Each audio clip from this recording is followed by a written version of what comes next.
Nikola has officially filed for Chapter 11 bankruptcy protection. Imagine my shock. This is actually how I found out the news today. I saw this from James Stevenson over on X, who happened to tag me. So what's going on here? Well, I think James might be seeming to suggest that maybe some guy with 3 first names predicted this would happen almost half a decade ago, and, well, here we fucking are. Now, I know what you're thinking. Stephen, didn't you make nearly 50 videos on this obvious fraud of a company, while delicately dancing around making outright claims, given the legal consequences, and the trigger-happy, lawyer-happy company that was Nikola trying to cover up the fraud, hence saying, I might be high, but, as opposed to just outright saying it?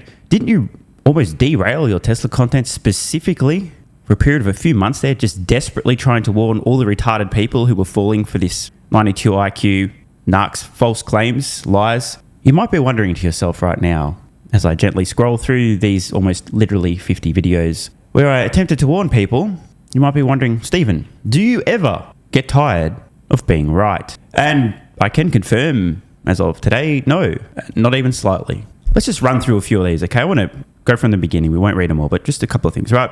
This one, title, Nikola, I'm concerned, a warning. This video was posted in July 2020. Let's see if we can spot July 2020 on this chart. Where are we here? All right, July 2020. How interesting. Another video, Nikola, a warning to investors, in parentheses, danger. We could go on all fucking day. Nikola stock, a pump and dump, investor warning. Nikola's fake fan scam, another warning. A very specific warning that the Nikola stock price may collapse on December 1st. Ooh, this will be fun to fact check. That's a bold claim. I never make claims about what a stock might do. This video, 26th of November, 2020. Oh, what do you fucking know? Look at that. Fell off a fucking cliff down almost 50% in the following month. This is, by the way, the one and only time I've ever made a comment about a short-term movement of a stock. And I didn't say it will happen. I just say, here's why it might. And you know why? Because the insider lockup period expired and people who knew the company was a fucking pile of shit would be dumping stock potentially. Another video. I'm mad. Why? Because an analyst said to buy Nikola stock. Another warning. Another one. Investor warning. Deceit remains. Nikola founder Trevor Milton scamming people since 2006, allegedly. Oh, this is a good one. Is Nikola Badger a fake truck to manipulate the stock? I mean, I could go on all fucking day, right? Almost 50 videos on this obvious scam of a company. And I mean, the signs really were there. Let's just, a couple of quick, really short highlights from some of those early videos. Mid-2020. Peak hype. Peak mania. Not being used. Close-up shot of the exterior. Not being used. But here's the back of the jet ski or watercraft. Again, not being used. Cool. Nice close-up of the logo and the lights. Not being used. I'm noticing a common theme here. This is vaporware. This thing is not being used. This doesn't exist. No wonder the reservations are $0. It's not a real product. Not being used. Not being used. Not being used. Not being used. Not being used. And we're at the start again. Okay, well, let's see the specs. Infotainment industry leading display, cool. Hopefully we'll see a shot of that soon. Storage, bow to stern tunnel, that's great. Hull and deck what? Wait, that doesn't even make sense. This is like a template they downloaded off the internet and they just had to put some words there because they didn't even know how to delete this point. Hull and deck manufacturing? What the f***? I'm sure you guys get the fucking point. Again, at the time, I did need to be delicate with my terminology, thus pretending that maybe this would actually be a real product. It just so happens that there's no actual images of this thing actually being used. But bro, this had fraud written all over it from day one. I went on to point out, oh look, there's the NZT also not being used. And they had specs that just seemed to defy physics in terms of battery pack size, energy density, just didn't make sense. Went in great detail. I mean, that sums it up in a fucking nutshell, doesn't it? And of course, possibly my all-time favorite, is Nikola Badger a fake truck to manipulate the stock price? And spoiler alert, yes, it was. I called it at the time. I mean, you guys can go watch these videos. And like I said, there's almost 50 of them. There's an entire fucking playlist. I'm pointing out the fact that Heavy Dong over here was just getting paid cash to read off a script to claim this truck was amazing, even though no one had seen it. The specs didn't make sense. Trevor red flags for days, obviously trying to lure in dumb fucks. And I just have to be honest, okay? Anyone who bought Nikola stock at any point and thought they were going to make a reasonable investment there, right? Retarded. Here's how it works, okay? You get maximum of 200 points. Maximum IQ, let's just say 200. But if you have a 200 IQ, your emotional intelligence, your ability to read people is 0, right? You've maxed out IQ. You know what we're talking about, right? This is the guy who's a giga genius who's never touched a tit in his life. Probably never even seen one in person. Still might live at home in his parents' basement. Spends a lot of time posting on Reddit. Ultra genius, but just no social skills, no ability to read people, nothing. Now, the combined score is a maximum of 200, but that doesn't mean that everybody uses all 200 of those points. And what seems to have occurred here with Trevor and the Nikola investors is that everyone who bought Nikola stock had maxed out at 100 points total combined. So maybe that's an IQ of 60 and EQ of 40. Maybe it's an IQ of 80 and an EQ of 20. Maybe an IQ of 100 and an EQ of 0. So incredibly obvious that this guy was full of shit. Yet, some people completely missed it. Wait, what's this? Oh, November 20, 2020. Barron's, written by Al Root. Title of the article, Buy Nikola stock because it's when, not if, hydrogen tech is adopted. While we're on the subject of IQ and EQ, this absolute classic. You guys recall this? A couple of, quote, Tesla influencers at this point, many red flags, happened to drop by the Nikola headquarters so that Trevor, with his incredible IQ of 92 and his fully maxed stat of narcissism, thought he could fool these dumbasses into buying his bullshit. This absolute classic moment, Trevor spouting off, totally full of it. There's at least probably 3 or 4 standard deviations in terms of IQ gap here.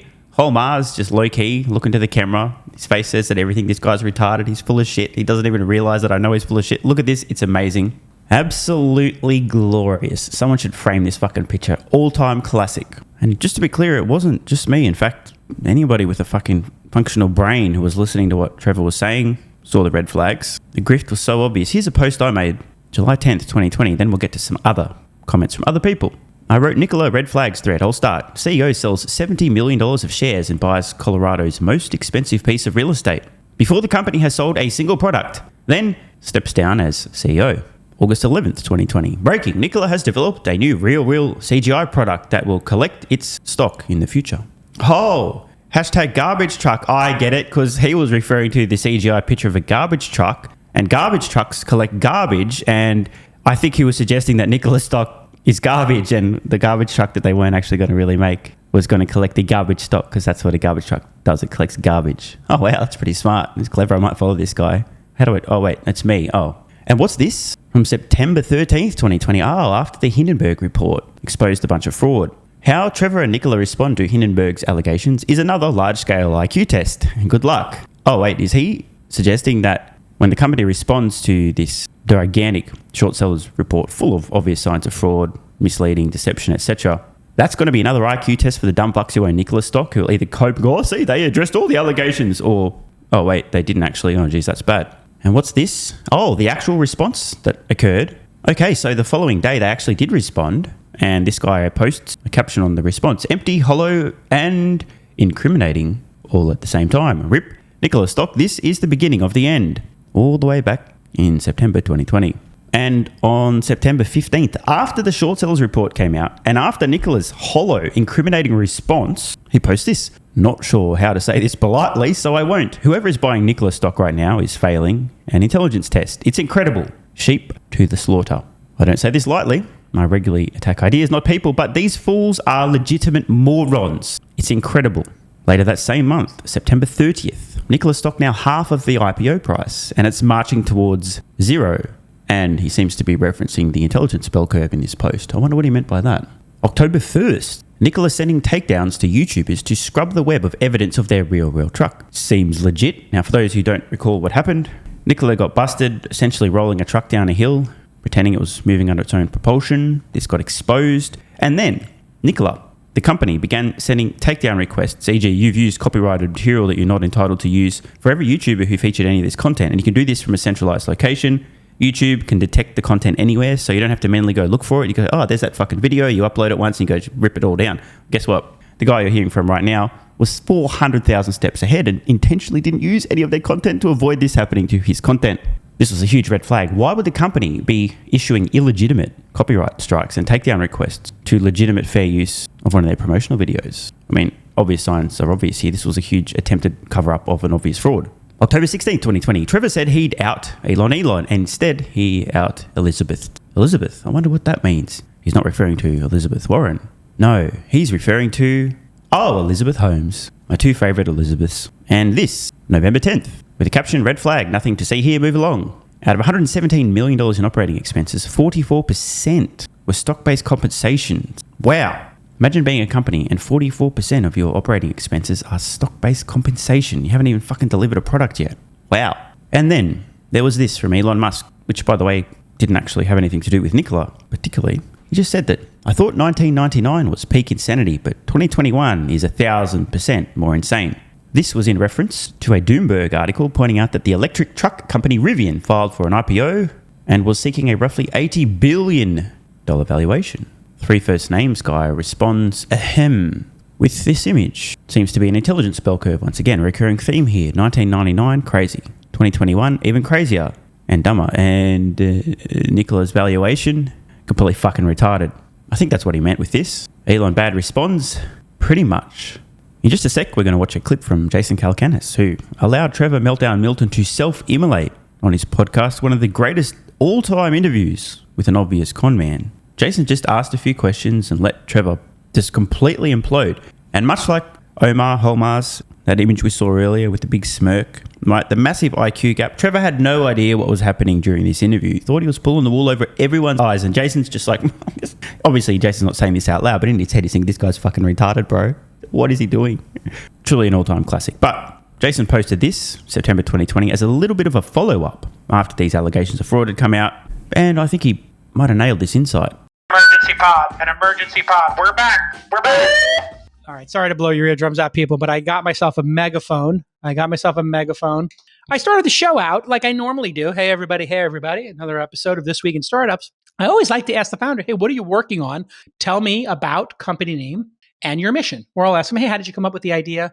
I might do a little preamble, but here it is. I asked Trevor what the product is, and here is how he answered. I'd like to start with what is the product that you are trying to create in the world, or products, and why is that important to you? Yeah, I mean, it has been a pretty crazy, incredible ride getting here. We were private for for a few years, and a lot of people ask, why'd you go public? Well, mainly it was because of WeWork. Once WeWork came around, there's a big glass house, the cracks started coming, the whole thing fell down overnight, and they wanted to see our entire business model. When prior to WeWork, investors would come in and invest a lot of money, and you just should sell them on the vision. They'd hire McKinsey to analyze your business, and they'd get the sign off and they'd make the investment. Once WeWork came along, ultimately the next question was, what makes you not the next WeWork? So the discussion totally changed, and it became a problem. So we wanted to show everyone, when you go public, you show them everything. They get to see your books, the money, every contract, every related party transaction. They get to see everything. And ultimately, what that did is it brought a lot of confidence to the investors around Nikola. So what is Nikola? We are a zero-emission original equipment manufacturer building very big zero-emission semi-trucks. But I would tell everyone we're not really just a truck builder. We're actually a technology infrastructure play. And then why is that? It's because we don't make money necessarily on the trucks. We make money on the infrastructure, the hydrogen. Okay. Now, this was a really interesting moment. I didn't ask him why you went public. He immediately, when I asked him what he's working on and why it's important to the world and to him, he immediately talks about this giant fraud. Now, if Freud were here co-hosting with me today, Dr. Freud would be like, wait a second, is this some weird, displacement or projection or something? Like, I don't know what's going on here, but you know how they say the criminals return to the scene of the crime sometimes? Well, this was a very weird moment. He's talking about a fraud. I asked him about his company. He immediately brings up the latest fraud in the technology or business world, WeWork, which most people believe are unvalued. And he's actually defending himself here, which in hindsight makes sense because at this time, maybe in July, he did think he was going to face some accusations of this. And maybe he's cutting everybody off on the pass, immediately saying, listen, I took the company public. I went under the scrutiny. This has to be on the up and up, which there is something to that. He did take the company public. But the other thing that's a little bit of, so there's a huge red flag there. Like, why not talk about your product, right? If you were to ask anybody else, like, hey, so tell me about Airbnb, they would be like, well, we liked to travel and we were looking for affordable ways to travel and we were looking to make money off our apartment. So we started doing couch surfing and renting our couches. And it was a very cool way to see the world. Like, they would get right into the product, right? Not talk about, there was this fraud previously and we're not a fraud. Very weird moment. Also, he calls himself an OEM, an original equipment manufacturer, which is kind of weird because the company, based on everything that I've been able to understand about it, doesn't make its own products. It pulls together a bunch of different pieces and essentially has contracts with a lot of different vendors. So you have to wonder, where did these contracts come from? And so we'll get to this in just a moment. It's another red flag in our industry is that a letter of intent means nothing. A contract really doesn't mean anything. What really matters is when a customer uses a product, pays for it, loves it, recommends it to a friend. We actually have something called Net Promoter Score to track scientifically people's ability to build products that people recommend to each other. Here's the intro to a video entitled, Nikola, I'm concerned, a warning. So good I actually liked it myself. 28th of July, 2020. Speaking about being an OEM or not, these are a few short clips cut together of Trevor Meltdown Milton trying to explain Nikola's business model, yet having different descriptions depending on the day. Huge red flags. We've assembled one of the best teams in the world, and that's what's helped us get here so fast. It's not about me. I definitely am a visionary, there's no doubt. I love to see into the future. I love to... Wait. So, spoiler alert, this is how you can detect a complete narcissist. By the way, like actually a little bit of narcissism I think is pretty good for most people if it's under control. But the guy's literally, it's not about me. Next minute, he just starts talking about him. It's not about me, but yeah, I am actually just a total fucking genius, visionary god. But it's not about me. Let's rewind a little bit. This is amazing. And by the way, we haven't even got to the juicy part yet. We've assembled one of the best teams in the world, and that's what's helped us get here so fast. It's not about me. I definitely am a visionary, there's no doubt. I love to see into the future. I love to fix complicated problems. I love to vertically integrate or even just look at supply chains and look at how we can possibly make these better. So we decided, I was like, you know what? I'm going to do a different business model. I'm going to partner with everybody. I'm not going to do anything myself.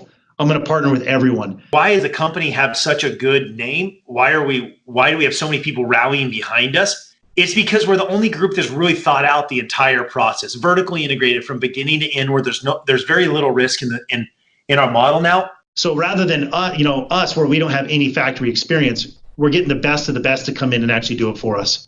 All the risk we have is in execution. That's really it. The technology's there, the business model's there, the profitability's there, the revenue's there. All this stuff is ready to be executed on. The only thing we have to do is just the execution, and that's it.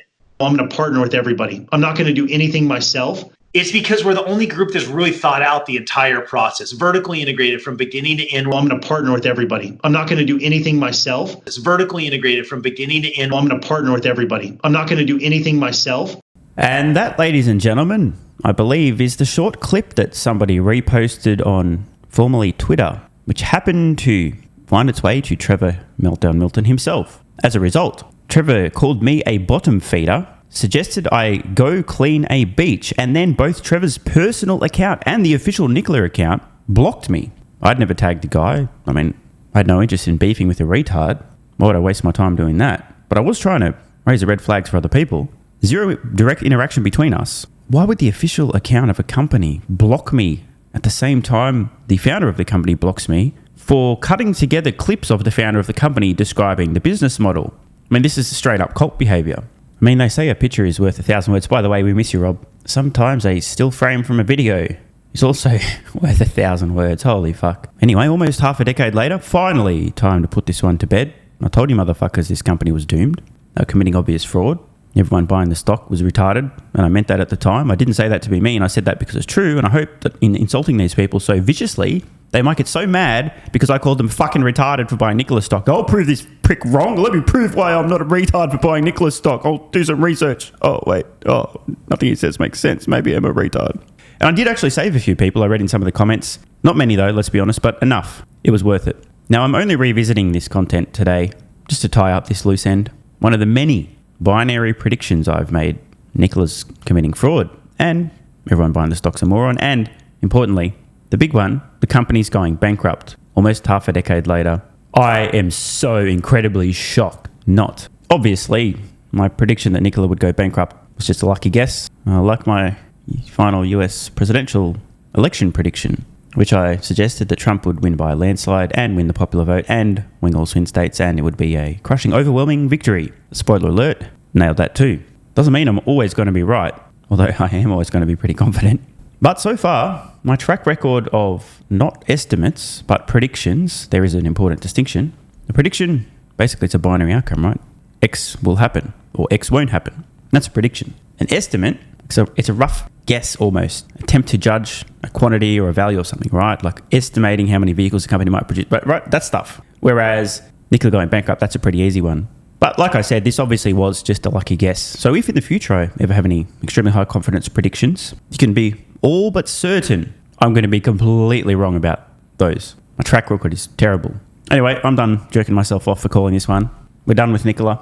Rest in fucking peace. And just finally, folks, I do need to point something out in case it's not already obvious. Wish this wasn't the way things are, but it is. You can't fix stupid. Want more content? Early access? Bunch of perks? Click the links in the pinned comment. AG1 is awesome. I've been taking it daily now for more than 3 years. It's a great way to fill in nutritional gaps. It's packed full of vitamins, minerals, and whole food source nutrients. Plus, has prebiotics, probiotics, and adaptogens to improve gut health, regularity, and help your body handle stress. I'm always looking for an edge to help me feel and perform my best, which is why I haven't missed a day of AG1 for more than 3 years. Just try it and see how you feel. Click the link in the pinned comment or head to drinkag1.com/SMR and get yourself a free 1-year supply of vitamin D3 plus K2 and 5 travel packs. This is what viewers of the channel had to say after trying AG1. I feel like I have a lot more energy since I started on AG1. Just got my AG1 in the mail. Legit feeling the effects after day 3. 3 months ago, I started AG1 and have been enjoying the evenness of alertness and energy that lasts the day. I just started the wife on it too. Are you convinced yet? I mean, hey, it's worth trying, right? Click the link in the pinned comment or head to drinkag1.com/SMR, or I can keep going. This viewer, after about a month on AG1, definitely a lack of fatigue in the afternoon. Pleasant side effect is that my coffee intake has imploded and is almost down to 0. One more? Yeah, why not? I honestly feel younger and will be continuing to use AG1. This stuff really is crazy good. I didn't think it would be, but this stuff is awesome. It really is what everyone is saying. One more? Don't mind if I do. I've just received my 3rd month supply. I've drank it every day. I have so much energy throughout most of the day. I'm productive, started a new business, started socializing, refurbished a boat. It's no coincidence. Thank you for your persistence, your integrity, and your insights. Now look, these are not my words. These are not my testimonials. This is what you guys and girls are saying. Maybe it's 100% placebo effect. But even if that's the case, I think it's money well spent. Click the link in the pinned comment or head to drinkag1.com/SMR and get yourself a free 1-year supply of vitamin D3 plus K2 and 5 travel packs.